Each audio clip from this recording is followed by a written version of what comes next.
ମୁଁ ବୁଝଉଛି ମୋତେ ଗୋଟେ କଥାଟା ଆମର ଗୋଟେ ସାଧାରଣ ଜ୍ଞାନ ବୁଝିବା ଯେଉଁଟା କି ବିଶ୍ୱମ୍ବର ବାବା କେବଳ ଫଣ୍ଡା କ୍ଲିୟର କରେ ଆଉ କିଛି କରେ ନା। କ'ଣ ମୁଁ ବୁଝଉଛି ଶୁଣ, ଯେ ପ୍ରାଣ ଅପାନ ପବନ ସମାନ ପବନ, ତିନିଟା ପବନ ଅଛି, କିନ୍ତୁ ମୁଁ କହୁଛି ପ୍ରାଣ ଅପାନ ସମାନ ପବନର ମାନେ ତତ୍ତ୍ୱଟା କ'ଣ ଆମେ ବୁଝିବା। ଅପାନ ଶବ୍ଦର ଅର୍ଥ ହେଉଛି ଆମର ଯେଉଁ ବ୍ୟାକରଣ ଅର୍ଥ ନ ପ୍ରାଣ ଅପାନ, ହେଲା କି? ନ ପ୍ରାଣ ମାନେ ପ୍ରାଣ ନାହିଁ, ପ୍ରାଣ ଅର୍ଥ ଜୀବନୀ ଶକ୍ତି ସେଥିରେ ନାହିଁ, ହେଲା କି? କିନ୍ତୁ ବିଜ୍ଞାନ କହୁଛି ଜୀବନୀ ଶକ୍ତି ଅଛି ସେଥିରେ। କାହିଁକି ଜୀବନୀ ଶକ୍ତି ବିଜ୍ଞାନ କହୁଛି, କିନ୍ତୁ ଦର୍ଶନ କହୁଛି ସେଥିରେ ଜୀବନୀ ଶକ୍ତି ନାହିଁ, ଜଡ଼ ପବନଟା। କିନ୍ତୁ ବିଜ୍ଞାନ କେମିତି କହୁଛି ସେଥିରେ ଜୀବନୀ ଶକ୍ତି ଅଛି?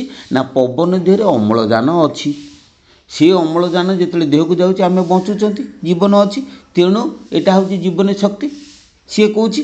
କିନ୍ତୁ ଦର୍ଶନ କହୁଛି ନା ସେଟା ଜଡ଼ ପବନ, ସିଏ ଅପାନେ ଶକ୍ତି ସମ୍ଭବ, ଏକଥା ବି ସେ କହିଛନ୍ତି। ଅପାନ ପବନରେ ତୁମର ଶକ୍ତି ଜାତ ହେବ କେମିତି? ନା ଜଡ଼ ପବନ, ଜଡ଼ ପବନରେ ଅମ୍ଳଜାନ ଅଛି, ସେ ଅମ୍ଳଜାନ ଯାଇକି ଦେହ ଭିତରକୁ ପଶିଗଲାକୁ ସିଏ ଯାଇକି ରକ୍ତରେ ମିଶିଲା, ତୁମକୁ ଶକ୍ତି ଦେଲା, ତେଣୁ ଅପାନେ ଶକ୍ତି ସମ୍ଭବ।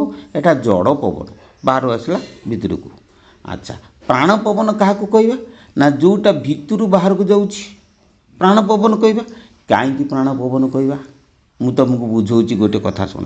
ପ୍ରାଣ ପବନ କାହିଁକି ତାକୁ ଆମେ କହିବା? ଆଚ୍ଛା, ଆମେ ଜାଣିଛନ୍ତି ଗରମ ପବନ, ଆମେ ଜାଣିଛନ୍ତି ଥଣ୍ଡା ପବନ, ଆମେ ଜାଣିଛନ୍ତି ବସନ୍ତ ପବନ, ଆମେ ଜାଣିଛନ୍ତି ଶୀତୁଆ ପବନ, ଜାଣିଛନ୍ତି ନା ନାହିଁ? ଆଚ୍ଛା, ଗରମ ପବନ କେତେବେଳେ? ନା ଗ୍ରୀଷ୍ମ ବେଳେ ଯେତେବେଳେ ଗରମ ଉତ୍ତାପ ମିଶିକିରି ପବନରେ ପ୍ରଭାବିତ ହୁଏ ତାକୁ କୁହନ୍ତି ଗରମ ପବନ। ଆଚ୍ଛା, ଶୀତ ଦିନେ ଶୀତଳତା ମିଶିକିରି ଯେତେବେଳେ ପ୍ରଭାବ ହୁଏ ତାକୁ କୁହନ୍ତି ଶୀତୁଆ ପବନ। ଆଚ୍ଛା, ବସନ୍ତରେ ମଧ୍ୟମ, ତାକୁ ବସନ୍ତ ପବନ କୁହନ୍ତି। ଠିକ୍ ସେଇଭଳି ଯେତେବେଳେ ତୁମର ପ୍ରାଣଶକ୍ତି ମିଶେ କହିବା ପ୍ରାଣ ପବନ, ବୁଝିଲା ନା ନାହିଁ? ଯେତେବେଳେ ଗରମ ମିଶିଗଲା ପବନରେ ସେଟା ଗରମ ପବନ, ଥଣ୍ଡା ମିଶିଗଲେ ଶୀତୁଆ ପବନ, ସେମିତି ପ୍ରାଣ ମିଶିଗଲେ ପ୍ରାଣ ପବନ। ଆଚ୍ଛା, ଏଇ ଯେଉଁ ପବନଟା ବାହାରୁ ଭିତରକୁ ଗଲା ସେଥିରେ ପ୍ରାଣ ନାହିଁ, ଅପାନ ପବନ, ଅର୍ଥାତ୍ ସେଟା ଜଡ଼ ପବନ ହେଲା। କିନ୍ତୁ ଯେତେବେଳେ ଫୁସ୍ଫୁସ୍ରୁ ବାହାରକୁ ଅଙ୍ଗାରକାମ୍ଳ ବହନ କରିକି ଆସିଲା, ସେଇଠି ଏଇଠି ସୌରପେଟିକା ଅଛି, ଏଠି ଅନାହତ ଚକ୍ର ଅଛି, ଅନାହତ ଚକ୍ରରେ ପ୍ରାଣଶକ୍ତି ରହିଛି, ସେ ପ୍ରାଣଶକ୍ତିଟା ତା ଦେହରେ ମିଶିଗଲା। ଯେତେବେଳେ ପ୍ରାଣଶକ୍ତି ମିଶିଗଲା ସେ ପବନଟି ନା ହେଇଗଲା ପ୍ରାଣ ପବନ। ସେ ଅଙ୍ଗାରକାମ୍ଳ ହଉ ଯାହା ହଉ, କିନ୍ତୁ ସେ ପବନରେ ପ୍ରାଣଶକ୍ତି ମିଶିକି ଉପରକୁ ଆସିଲା, ବୁଝିଲେ କି? ମୁଁ ଆଉ ଗୋଟେ ଉଦାହରଣ ଦେଉଛି। ପବନ ଯେଉଁ ପବନ ହେଉନା କାହିଁକି ସେଥିରେ ଗରମଟା ମିଶିଲେ ତାକୁ ଗରମ ପବନ କହିଯିବା, ଗରମଟା ମିଶିକି ତାକୁ ହିଟ୍ କଲା। ସେମିତି ଇଏ ପ୍ରାଣଟାକୁ ମିଶି ଦେଇକି ଏଇଟାକୁ ମଧ୍ୟ ପ୍ରାଣ କରିଦେଲା, ସଜୀବ କରିଦେଲା, ସଜୀବ ପବନ ବା ଜୀବନ୍ତ ପବନ। କିନ୍ତୁ ଜଡ଼ ପବନ ଗଲା ଭିତରକୁ, ଜୀବନ୍ତ ପବନ ଆସିଲା ବାହାରକୁ, ତେଣୁ ତା ନାଁ ହେଲା ପ୍ରାଣ ପବନ, ବୁଝିପାରିଲେ କି? ଆଚ୍ଛା, ଅପାନ ପବନ କ'ଣ କରେ? ନା ବାହାରୁ ଭିତରକୁ ଯାଇକି ସିଏ ରକ୍ତରେ ମିଶେ, ରକ୍ତରେ ମିଶିବ, ରକ୍ତରେ ମିଶିକି ରକ୍ତକୁ ବିଶୋଧନ କଲା, ବିଶୋଧନ କରିସାରିଲା ବା ଆମ ଶରୀର ଭିତରେ ରକ୍ତ ସଞ୍ଚାରିତ ହେଲା, ଶରୀର ସୁସ୍ଥ ରହିଲା, ଶରୀର ମାନେ ବିଶୁଦ୍ଧ ହେଲା। ତେଣୁ ଅପାନ ପବନର କାମ ହେଲା ଆମ ଶରୀରକୁ ସୁସ୍ଥ ରଖିବା, ବୁଝିପାରିଲେ କି? ଶରୀରକୁ ସତେଜ ରଖିବା, ଏଇଟା ହେଲା କିଏ? ସେ ଅପାନ ପବନର କାମ। କିନ୍ତୁ ପ୍ରାଣ ପବନ କ'ଣ କଲା? ନା ହୃଦୟରୁ ଯେତେବେଳେ ତ୍ରିକୁଟକୁ ଗଲା ସିଏ ମସ୍ତିଷ୍କକୁ କ'ଣ କଲା? ନା ସତେଜ କଲା, ମସ୍ତିଷ୍କକୁ କ୍ରିୟାଶୀଳ କଲା। ଯେତେବେଳେ ମସ୍ତିଷ୍କକୁ କ୍ରିୟାଶୀଳ କଲା, ମସ୍ତିଷ୍କ କ'ଣ? ନା ଆମ ଶରୀରର କାରଖାନା, ତେଣୁ ମସ୍ତିଷ୍କକୁ କଲା। ତେଣୁ କହିଲ ଯେ ପ୍ରାଣ ପବନ ଶରୀରକୁ ପରିଚାଳନା କଲା, କିନ୍ତୁ ଆତ୍ମାକୁ ପରିଚାଳନା କଲା ପ୍ରାଣ ପବନ। ଅପାନ ପବନ ଶରୀରକୁ ପରିଚାଳନା କଲା, ପ୍ରାଣ ପବନ ଆତ୍ମାକୁ ପରିଚାଳନା କଲା, ଆତ୍ମା ଗତି କଲା। ତେଣୁ ଆତ୍ମା ସମ୍ପର୍କୀୟ କର୍ମ ଗୁଡ଼ାକ ସବୁ ପ୍ରାଣ ପବନରେ। ପ୍ରାଣ ଯାଇକି ମିଶିଲା କେଉଁଠି? ନା ଆତ୍ମା ଦେହରେ। ଆତ୍ମା ରହିଲେ କେଉଁଠି? ନା ଜୀବ ବିହାର ହୃଦ ତଟେ, ପରମ ବିହାର ତ୍ରିକୁଟେ। ତେଣୁ ପ୍ରାଣ ଶକ୍ତି ହେଉଛି ଜୀବ ଶକ୍ତି ବା ଜୀବନୀ ଶକ୍ତି, ବୁଝିପାରିଲେ ନା? ପ୍ରାଣ ହେଲା କ'ଣ? ଜୀବ ଶକ୍ତି ବା ଜୀବନୀ ଶକ୍ତି ପ୍ରାଣ। ଆଉ ଅପାନ ହେଲା ଅଜୀବ ଶକ୍ତି ବା ଜଡ଼ ଶକ୍ତି ହେଲା। ସମାନ ହେଲା ଆତ୍ମଶକ୍ତି। ସମାନଟା କି ହେଲା ଆତ୍ମଶକ୍ତି। ଆତ୍ମଶକ୍ତି ରହିଲା କେଉଁଠି? ତାହେଲେ ଜୀବଶକ୍ତି ରହିଲା କେଉଁଠି? ହୃଦୟରେ ଜୀବନୀ ଶକ୍ତି ହେଲା କି। ଆଉ ତାହେଲେ ଅଜୀବ ଶକ୍ତି ରହିଲା ବାହାରେ। ଆଉ ତାହେଲେ ପ୍ରାଣ ଶକ୍ତି ରହିଲା କେଉଁଠି? ନା ଆତ୍ମଶକ୍ତି ରହିଲା କେଉଁଠି? ନାଭିରେ। ନାଭିରେ ହେଲା ସମାନ ପବନ। ସମାନ ପବନ ହେଉଛି ନାଭି। ସମାନ ଅର୍ଥ କ'ଣ? ନା ପ୍ରାଣ ଅପାନ ଦୁଇଟାର ସମତ୍ୱ ଯେଉଁଠି ରହିଲା ସେଇଟା, ଅର୍ଥାତ୍ ନ ପ୍ରାଣ ନ ଅପାନ ମିଶିକି ସମାନ ହେଲା ଚିଦଚିନ୍ମୟ। ସେଇଟା ଚିତ୍ ଆଉ ଅଚିତ୍ ଦୁଇଟା ମିଶିକି ହେଲା ସମାନ। ବୁଝିପାରିଲେ ନା କଥାଟା କ'ଣ? ପ୍ରାଣ ହେଲା କ'ଣ? ପ୍ରାଣ ହେଲା ଜୀବନୀ ଶକ୍ତି, ଅପାନ ସହ ହେଲା ଜଡ଼ ଶକ୍ତି ହେଲା କି। କିନ୍ତୁ ସମାନ ହେଲା ଜଡ଼ ଚେତନାର ସମତ୍ୱ। କେଉଁଟା? ସେଇଟା ନାଭିରେ ରହିଲା। ନାଭିରେ ଜଡ଼ ରହିଛି ଆଉ ଚେତନା ଶକ୍ତି ମଧ୍ୟ ରହିଛି। ବୁଝିପାରିଲେ? ଏଇଟା ଚିଦଚିନ୍ମୟ। ଏଇ ଚିତ୍ ଅଚିତ୍ ଶକ୍ତି ଇଏ କ'ଣ ହେଉଛି? ନା ନାଭିର ପବନ ନାସାର ଭବନ ଠାକୁର କହିଛନ୍ତି। ନାଭିର ପବନ ନାସାର ଭଜନ। ତେଣୁ ଏଠି ଏ ଚିତ୍ ଅଚିତ୍ ଏ ଶକ୍ତି ଦୁଇଟା ନାଭିରୁ ନା ତ୍ରିକୁଟକୁ ଆସେ। ତେଣୁ ତ୍ରିକୁଟରେ ଯେଉଁ ଶକ୍ତି ରହିଲା ସେଇଟା ଚିଦଚିନ୍ମୟ। ବୁଝିଲେ? କ'ଣ ବୁଝିପାରିଲେ? ଚିତ୍ ଆଉ ଅଚିତ୍ ଶକ୍ତି ରହିଲା କେଉଁଠି? ତ୍ରିକୁଟରେ। ଜ୍ଞାନ ଆଉ ଇଚ୍ଛା ଦୁଇଟା ଯାକ ମଧ୍ୟ ତ୍ରିକୁଟରେ ରହିଲା। ବୁଝିଲେ? ପ୍ରାଣ ଅପାନ ସମାନ ତିନିଟା ପବନ ଅଛି। ଆଚ୍ଛା, ଆମର ସାଧକ ଦୁଇ ପ୍ରକାରର ରହିଲେ। କ'ଣ ଦୁଇ ପ୍ରକାର ରହିଲେ?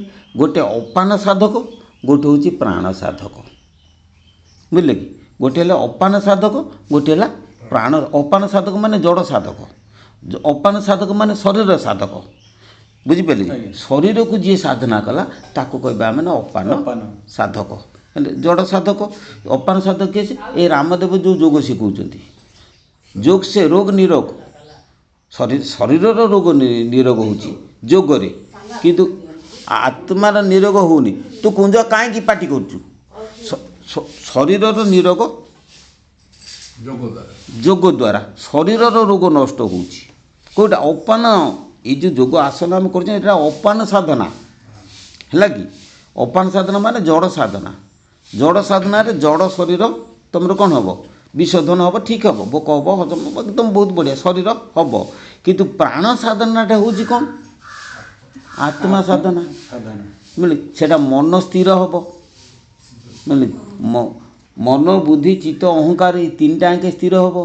ଇନ୍ଦ୍ରିୟ ଦମନ ହେବ, କର୍ମ ଇନ୍ଦ୍ରିୟ ଜ୍ଞାନ ଇନ୍ଦ୍ରିୟ ଦମନ ହେବ। କ'ଣ କି? ଆଉ 14ଟା ଇନ୍ଦ୍ରିୟ ତୁମର ଆୟତ ହେବ। ଏଗୁଡ଼ାକ ସବୁ ହେଉଛି ପ୍ରାଣ ସାଧନାରେ। ପ୍ରାଣ ସାଧନାରେ ଇନ୍ଦ୍ରିୟ ଆୟତ ହେଲେ ଆତ୍ମଦର୍ଶନ ହେବ। କ'ଣ ବୁଝିପାରୁଛି? ତେଣୁ ଅପାନ ସାଧନା ଆଉ ପ୍ରାଣ ସାଧନା ଦୁଇ ପ୍ରକାରର। ଆମ ଓଡ଼ିଶାର ପଞ୍ଚବିଜ୍ଞାନୀ, ମୁଁ ତାକୁ ପଞ୍ଚ ବୈଜ୍ଞାନିକ ବୋଲି କହୁଛି। କ'ଣ? ଯେ ଅଚ୍ୟୁତ, ଅନନ୍ତ, ଯଶୋବନ୍ତ, ବଳରାମ, ଜଗନ୍ନାଥ, ଏ ପାଞ୍ଚଟିକି ଆମେ ପଞ୍ଚସଖା ବୋଲି କହନ୍ତି। ଏବଂ ପଞ୍ଚବିଜ୍ଞାନୀ ଏମାନଙ୍କର ଅଚ୍ୟୁତ ଶ୍ରୀ ଶ୍ରୀ ଅଚ୍ୟୁତାନନ୍ଦ ମହାପୁରୁଷଙ୍କର ସାଧନା କୌଶଳ ହେଉଛି ଏକଦମ ସ୍ୱତନ୍ତ୍ର। କାହିଁକି ସ୍ୱତନ୍ତ୍ର? ନା ସେଟା ହେଉଛି କ'ଣ? ସେଟା ହେଉଛି କ'ଣ? ନା ପ୍ରାଣ ସାଧନା ହେଲା କି। ଆମର ହେଲା କ'ଣ? ପ୍ରାଣ ସାଧନା, ଅପାନ ସାଧନା ନୁହେଁ ହେଲା କି। ଆଚ୍ଛା, ଆଉ ଗୋଟେ କଥା, ପ୍ରାଣ ସାଧନାଟା କେଉଁଠି କରାଯିବ, ଅପାନ ସାଧନାଟା କେଉଁଠି କରାଯିବ ମୁଁ ବୁଝେଇ ଦେଉଛି। ଆଚ୍ଛା, ପ୍ରାଣଟା ସାଧନାଟା ଚକ୍ରରେ କରାଯିବ। କାହିଁକିନା ଚକ୍ରରେ ପ୍ରାଣ ଶକ୍ତି କ୍ରିୟାଶୀଳ। ଯେଉଁ ଷଡ଼ଚକ୍ର ରହିଲା ବାହାରେ, ମେରୁଦଣ୍ଡ ଭିତରେ ଯେଉଁ 6ଟା ପଦ୍ମ ରହିଲା ସେଇଟା ଅପାନ ସାଧନା। କମିଲେ କି? ସେଇଟା ଜଡ଼ ସାଧନା। ଜଡ଼ ସାଧନା ବୋଲିକି କହିବା ଠିକ୍ ନୁହେଁ। ସେଇଟା ଅପାନ ସାଧନା ବା ଦେହ ସାଧନା, ଶରୀର ସାଧନା, ଆତ୍ମା ସାଧନା, ପ୍ରାଣ ସାଧନା। ଆଚ୍ଛା, କେମିତି ହେଲା ଶରୀର ସାଧନା? ସେଇଟା ମେରୁଦଣ୍ଡ ଭିତରେ ତ ପ୍ରକୃତ ଆତ୍ମାର ଶକ୍ତି କେନ୍ଦ୍ର ରହିଛି। ସେଇଟା କେମିତି ଜଡ଼, ଏଟା କେମିତି ସ୍ଥୂଳ, ଏଟା କେମିତି ସୂକ୍ଷ୍ମ? ଚକ୍ରରେ ଅଛି ସୂକ୍ଷ୍ମ, ପଦ୍ମରେ ଅଛି ସ୍ଥୂଳ। କେମିତି ହେଲା? ନା ତାର କାରଣ କ'ଣ? ଶୁଣ, ମୁଁ ବୁଝେଇ ଦେଉଛି ତୁମକୁ। 2ଟା ନାଡ଼ି, ମାନେ 5ଟା ନାଡ଼ି ଅଛି। 5ଟା ନାଡ଼ି ଅଛି। ଗୋଟେ ପୌଷ୍ଟିକ ନଳୀ, ଗୋଟେ ପୃଥ୍ୱୀ ନାଡ଼ି, ଗୋଟେ ଜଳ ନାଡ଼ି, ଜଳ ନାଡ଼ି କିଏ ସେ ନା ମୂତ୍ର ପ୍ରଭାବିତ ହେଉଛି, ରକ୍ତ ପ୍ରବାହିତ ହେଉଛି, କଫ ପ୍ରବାହିତ ହେଉଛି, ଲାଳ ପ୍ରବାହିତ ହେଉଛି, ଓଜ ପ୍ରବାହିତ ହେଉଛି, ବୀର୍ଯ୍ୟ ପ୍ରବାହିତ ହେଉଛି। ଏଗୁଡ଼ାକ ସବୁ ଜଳ ନାଡ଼ି ହେଲା। ପୌଷ୍ଟିକ ନଳୀରେ ଖାଦ୍ୟ ପ୍ରବାହିତ ହେଉଛି, ଏଇଟା ହେଲା ପୃଥ୍ୱୀ ନାଡ଼ି। ଜଳ ପୃଥ୍ୱୀ ପଳେଇଗଲା। ଆଉ ରହିଲା କ'ଣ ଅଗ୍ନି ନାଡ଼ି, ଆଉ ଗୋଟେ ହେଲା ବାୟୁ ନାଡ଼ି, ଆଉ ଗୋଟେ ହେଲା ଶୂନ୍ୟ ନାଡ଼ି। ଅଗ୍ନି ନାଡ଼ି କାହାକୁ କହିବା ନା ତମ ଦେହ ଭିତରେ ଯେଉଁ ସ୍ନାୟୁ ଗୁଚ୍ଛ ଗୁଡ଼ାକ ଅଛି ଏଗୁଡ଼ାକ ସବୁ ଅଗ୍ନି ନାଡ଼ି। ଏଗୁଡ଼ାକ ସବୁ ଅଗ୍ନିକି ବହନ କରିକି ସେମାନେ କରନ୍ତି ହେଲେ। ଆଉ ପ୍ରାଣକୁ ଯିଏ ବହନ କରେ ସେଇଟା ହେଲା ବାୟୁ ନାଡ଼ି ହେଲେ। ଆଉ ତ ରହିଲା ଶୂନ୍ୟ ନାଡ଼ି। ଆଚ୍ଛା, ତମର ଗୋଟିଏ କଥା ମୁଁ କହୁଛି ଯେ ଅଗ୍ନି ନାଡ଼ି ଯେଉଁ ସ୍ନାୟୁଟା କହିଲେ ଦେଖି, ସ୍ନାୟୁଟା ସ୍ଥୂଳ ନା ବାୟୁଟା ସ୍ଥୂଳ? ସ୍ନାୟୁଟା ସ୍ଥୂଳ ନା ବାୟୁଟା ସ୍ଥୂଳ? ସ୍ନାୟୁଟା ସ୍ଥୂଳ। କାହିଁକିନା ସ୍ନାୟୁଟା ହେଉଛି ଶରୀର ଭିତରେ ଯାଉଛି, ବୁଝିଲି।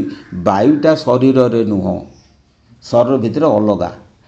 ବୁଝିପାରୁଛ କି? ତମ ଦେହ ଭିତରୁ କ'ଣ ବୁଝିପାରିଲେ କି ସ୍ନାୟୁ ଗୁଡ଼ାକ ସବୁ ଶରୀରର ସମସ୍ତ ତନ୍ତୁ ସହିତ ସମ୍ପର୍କ ରହିଛି, କିନ୍ତୁ ବାୟୁଟା ତନ୍ତୁ ସହିତ ସମ୍ପର୍କ ନାହିଁ। ସେ ସ୍ୱତନ୍ତ୍ର ଯିବା ଆସିବା କରୁଛି ପବନଟା। ଆଉ ପବନ ଯଦି ସ୍ୱତନ୍ତ୍ର ଯିବା ଆସିବା କରୁଛି, ପବନ ସହିତ ଦେହର ସମ୍ପର୍କ ରହିଛି, କିନ୍ତୁ ଦେହ ସହିତ ପବନର ସମ୍ପର୍କ ନାହିଁ। ଦେହ ସହିତ ପବନ ଯଦି ପବନର ସମ୍ପର୍କ ଥାଆନ୍ତା ଦେହ ସହିତ, ଦେହ ନଷ୍ଟ ହେଲେ ପବନ ତ ନଷ୍ଟ ହେଇଯାଆନ୍ତା। ନାଇଁ, ଦେହ ନଷ୍ଟ ହେଲେ ପବନ ପଳେଇବ, ରହିବ ନାହିଁ। ବୁଝିଲେ? ମୁଁ ଆଉ ଗୋଟେ ଛୋଟ ଉଦାହରଣ ଦେବି, ତୁମେ ବୁଝିପାରିବ। ସୂର୍ଯ୍ୟ ସହିତ ପୃଥିବୀର ସମ୍ପର୍କ ରହିଛି, ପୃଥିବୀ ସହିତ ସୂର୍ଯ୍ୟର ସମ୍ପର୍କ ନାହିଁ। ବୁଝିପାରିଲେ ନା? ସୂର୍ଯ୍ୟ ଯୋଗୁଁ ପୃଥିବୀ ଆତଜାତ ହେଉଛି, କିନ୍ତୁ ପୃଥିବୀ ଯୋଗୁଁ ସୂର୍ଯ୍ୟ କେବେ ଉଦୟ ହେଉନାହିଁ। ବୁଝିପାରିଲେ ନା? ବାସ୍ ଠିକ୍ ସେଇଭଳି ପବନ ଯୋଗୁଁ ଶରୀର ବଞ୍ଚିଛି, ଶରୀର ଯୋଗୁଁ ପବନ ପ୍ରବାହିତ ହେଉ ନାହିଁ। ତେଣୁ ପବନ ହେଲା ସ୍ୱତନ୍ତ୍ର। ତେଣୁ ପବନ ହେଉଛି ସୂକ୍ଷ୍ମ, ପ୍ରାଣ ହେଉଛି ସୂକ୍ଷ୍ମ, ହେବେ ଅପାନ ହେଉଛି ସ୍ଥୂଳ। ତେଣୁ ମେରୁଦଣ୍ଡ ଭିତରେ ଯେଉଁ ପଦ୍ମ ଷଡ଼ ପଦ୍ମ ରହିଲେ ତାକୁ ଯେଉଁ ସାଧକମାନେ ସାଧନା କରୁଛନ୍ତି, ପଦ୍ମ ସାଧନା କରୁଛନ୍ତି, ଆମର ସବୁ ପାଶ୍ଚାତ୍ୟ ଯୋଗୀ ଯେତିକି ଅଛନ୍ତି ସମସ୍ତେ ହେଉଛନ୍ତି ଅପାନ ସାଧକ। ଦେଖ ସବୁ କ୍ଲିଅର ହେଉଛ ନା କଥାଟାକୁ? ବୁଝିପାରୁଛ ତ? ତୁମେ କଥାଟାକୁ ବୁଝିପାରିଲେ ଜାଣିପାରିବ। ଯେତିକି ଆମର ପାଶ୍ଚାତ୍ୟ ଅଛନ୍ତି ଭାରତୀୟରେ, ପାଶ୍ଚାତ୍ୟ ଯୋଗୀ ଯେତିକି, ସେମାନେ ସବୁ ହେଉଛନ୍ତି କ'ଣ ଅପାନ ସାଧକ, ଅର୍ଥାତ୍ ଶରୀର ସାଧକ। ଆଚ୍ଛା, ପ୍ରତ୍ୟେକ ଲୋକ ତ ଲୋଭୀ, ଟିକେ ଲୋଭ ଜିନିଷ ଦେଖିଲେ ତା ପାଖକୁ ଦୌଡ଼ିବେ। ଯେତେବେଳେ ଶରୀର ପୁଷ୍ଟ ହେବ, ସାଧନା ହେବ, ଦେହ ଭଲ ହେବ, ରୋଗ ହେବ, ଏଥିପାଇଁ ହେଲେ ସେ ଅପାନ ସାଧକଙ୍କ ପାଖକୁ ଦୌଡ଼ନ୍ତି। କିନ୍ତୁ ପ୍ରାଣ ସାଧକ ପାଖକୁ କେହି ଯାଆନ୍ତି ନାହିଁ, କାହିଁକିନା ସେଠି ତ ମିଳିବନି କିଛି। କ'ଣ ମିଳିବ ସେଠି? ଖାଲି ଭକ୍ତି ମିଳିବ, ମିଳେ କି ଜ୍ଞାନ ମିଳିବ, ବୈରାଗ୍ୟ ମିଳିବ, ଏଗୁଡ଼ା ପ୍ରାଣ ସାଧନାରେ। ତେଣୁ ଚକ୍ର ସାଧକ ଯେଉଁମାନେ କରନ୍ତି ହେଲା କି ତାକୁ କୁହନ୍ତି ପ୍ରାଣ ସାଧକ। ଚିଦାନନ୍ଦ ସରସ୍ୱତୀ ବିହାର ସ୍କୁଲ ଅଫ୍ ଯୋଗ ସିଏ ତାକୁ କହିଛନ୍ତି କ'ଣ ନା ଏଇ ମେରୁଦଣ୍ଡ ଭିତରେ ଯିଏ ରହିଲା ସିଏ ହେଲା ଚକ୍ର, ବାହାରେ ହେଲା ଚକ୍ର କ୍ଷେତ୍ର। କିନ୍ତୁ ଗୋଟିଏ ମାତ୍ର ସାଧୁ ଓଡ଼ିଶା ଭିତରେ ସିଏ ହେଉଛନ୍ତି ଶ୍ରୀ ଶ୍ରୀ ବିଶ୍ୱମ୍ବର ବ୍ରହ୍ମଚାରୀ। ବୁଝିଲେ? ସିଏ କେବଳ ଚକ୍ର ଆଉ ପଦ୍ମର ପ୍ରଭେଦ କରିଛନ୍ତି, ଆଉ କେହି ଚକ୍ରର ପ୍ରଭେଦ କରି ନାହାନ୍ତି ବୋଲି ମୁଁ ଗ୍ୟାରେଣ୍ଟି ଦେବି। କାରଣ କ'ଣ? ମୁଁ ବି ଲେଖିଛି, ଚକ୍ର ପଦ୍ମ ଭିତରେ ବହୁତ କଥା ଲେଖା ଅଛି। ତେଣୁ ଆହୁରି ବି ଲେଖିଛି, ସେଦିନ ଗଲି କିନ୍ତୁ 22 ନା 23 ପୃଷ୍ଠା ଲେଖିଛି ଆଙ୍କ ଘର ପାଖରେ ଚକ୍ର ପଦ୍ମ ଉପରେ ବସିକି ଲେଖିଛି। ମୁଁ କହିବି ସେଗୁଡ଼ା ସବୁ ତତ୍ତ୍ୱ କହିବି, କେବଳ ତତ୍ତ୍ୱ ବୁଝିବା ଦରକାର। ତେଣୁ ଚକ୍ର ସାଧନା ହେଉଛି ଆତ୍ମା ସାଧନା, ହେଲା କି? କିନ୍ତୁ ସ୍ନାୟୁ ସାଧନାଟା ହେଉଛି ଶରୀର ସାଧନା। ତେଣୁ ଅପାନ ସାଧନା ଆଉ ପ୍ରାଣ ସାଧନା ବୁଝିଲେ ତ ହେଲା କି?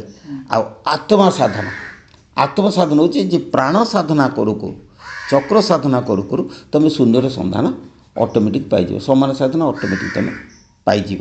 କ'ଣ ବୁଝିପାରିଲେ କି? ତେଣୁ ପ୍ରାଣ ଅପାନ ସମାନ, ତିନିଟା ହେଲା ସାଧନା। କ୍ଲିଅର ହେଲା ନା କଥାଟା? କ'ଣ ଯେ ପ୍ରାଣ ସାଧକ ଯେଉଁମାନେ ସେମାନେ କ'ଣ କରନ୍ତି ନା ପୁରା ଏକଦମ ମସ୍ତିଷ୍କ ସହିତ ତାଙ୍କର ସମ୍ପର୍କ, ମସ୍ତିଷ୍କ ସହିତ ସମ୍ପର୍କ। ସେଥିପାଇଁ ସେମାନେ କ'ଣ କରନ୍ତି ନା ପ୍ରାଣ ସାଧକ ମାନେ ମସ୍ତିଷ୍କରେ ଆହୁରି 6ଟା ଚକ୍ର କଳ୍ପନା କରିଛନ୍ତି, ଯେଉଁଟାକି ଅପାନ ସାଧକମାନଙ୍କ ପାଖରେ ଦେଖାଯାଏ ନା। ସେମାନେ ଖାଲି ବିନ୍ଦୁ ଚକ୍ର ବୋଲି ଗୋଟେ କହିଛନ୍ତି, ଶିଖାରେ ଗୋଟେ ବିନ୍ଦୁ ଚକ୍ର ବୋଲି ରହିଛି। ଆଉ ତାପରେ ସହସ୍ରାର ଚକ୍ରକୁ ସେମାନେ କହିଛନ୍ତି। ସହସ୍ରାର ଚକ୍ର ପ୍ରାଣ ଅପାନ ସମାନ, ତିନିଟା ଶକ୍ତିର ଆଧାର। ସହସ୍ରାର ଚକ୍ର ପ୍ରାଣ ଅପାନ ସମାନ ଶକ୍ତିର ଆଧାର। ଆଚ୍ଛା, ଆମର ପ୍ରାଣ ଅପାନ ସମାନ, ଆଚ୍ଛା ତିନିଟା ହେଲା ତ ଶକ୍ତି। ଏଇ ତିନିଟା ଶକ୍ତି, ଗୋଟେ ଆତ୍ମଶକ୍ତି, ଗୋଟେ ପ୍ରାଣ ଶକ୍ତି, ଗୋଟେ ହେଉଛି ଅପାନ ଶକ୍ତି ବା ମାନସ ଶକ୍ତି। ଅପାନ ଶକ୍ତିକି କୁହାଯିବ କ'ଣ? ମାନସ ଶକ୍ତି। ମାନସ ଶକ୍ତିଟା ହେଉଛି ଜଡ଼ ଶକ୍ତି, ହେଲା ମାନସ ଶକ୍ତି ପ୍ରାଣ ଶକ୍ତି ଆଉ ଆତ୍ମଶକ୍ତି ତିନିଟା ଶକ୍ତି ରହିଛି। ସେଇଥିପାଇଁ କରିଛନ୍ତି କ'ଣ ମୋର ରିସର୍ଚ୍ଚରେ ମୁଁ କହିଲି କ'ଣ ଯେ ଶ୍ରୀ ଶ୍ରୀ ଦୟାନନ୍ଦ ବ୍ରହ୍ମ ଅବଧୂତ ଠାକୁର ଶ୍ରୀ ଶ୍ରୀ ଦୟାନନ୍ଦ ପରମହଂସ ଦେବ କହିଲେ କ'ଣ କହିଲେ ଶୁଣ ଚକ୍ରର ବୀଜ କହିଲେ ହେଲା କି ଆଉ ସେ ଅପାନ ସାଧକ ପାଶ୍ଚାତ୍ୟ ସାଧକମାନେ ପଦ୍ମର ବୀଜ କ'ଣ କହିଲେ ଆଉ ଆମର ପଞ୍ଚସଖା ସାଧକ ଚକ୍ରର ବୀଜ କ'ଣ କହିଲେ ମୁଁ ବର୍ତ୍ତମାନ ଖୋଲିକି କହିଦେଉଛି କ'ଣ ଯେ ପଦ୍ମ ଭିତରେ ଯେଉଁ ଅଛି ଆଧାର ପଦ୍ମର କେନ୍ଦ୍ରରେ ଲଙ୍ଗ ବୀଜ ମୂଳାଧାରରେ ଲଙ୍ଗ ବୀଜ ସ୍ୱାଧିଷ୍ଠାନରେ ମେରୁଦଣ୍ଡ ଭିତରେ ବଙ୍ଗ ବୀଜ ମଣିପୁରରେ ମେରୁଦଣ୍ଡ ଭିତରେ ରଙ୍ଗ ବୀଜ ଅନାହତରେ ମେରୁଦଣ୍ଡ ଭିତରେ ବଙ୍ଗ ବୀଜ ବିଶୁଦ୍ଧରେ ମେରୁଦଣ୍ଡ ଭିତରେ ହଙ୍ଗ ବୀଜ ଏବଂ ଆଜ୍ଞାପଦ୍ର ପଦ୍ମ ମସ୍ତିଷ୍କ ପଛପଟ ମେଦୁଲା ଅବଲଙ୍ଗଠାରେ ଓଙ୍ଗ ବୀଜ ସେ ଏଟାକୁ କହିଦେଲେ। କିନ୍ତୁ ଚକ୍ରରେ ସେମାନେ କ'ଣ କହିଲେ ଶୁଣ ସିଏ କହିଲେ କ'ଣ ଯେ ମୂଳାଧାରରେ ହେଳିଙ୍ଗ ବୀଜ ବୁଝିଲା କି ସ୍ୱାଧିଷ୍ଠାନରେ ଲିଙ୍ଗଚକ୍ରରେ କିଳିଙ୍ଗ ବୀଜ ନାଭି ଚକ୍ରରେ ଶିଳିଙ୍ଗ ବୀଜ ହୃଦ ଚକ୍ରରେ କିଳିଙ୍ଗ ବୀଜ କଣ୍ଠ ଚକ୍ରରେ ହିଳିଙ୍ଗ ବୀଜ ଲଲାଟ ଚକ୍ରରେ କିଳିଙ୍ଗ ବୀଜ।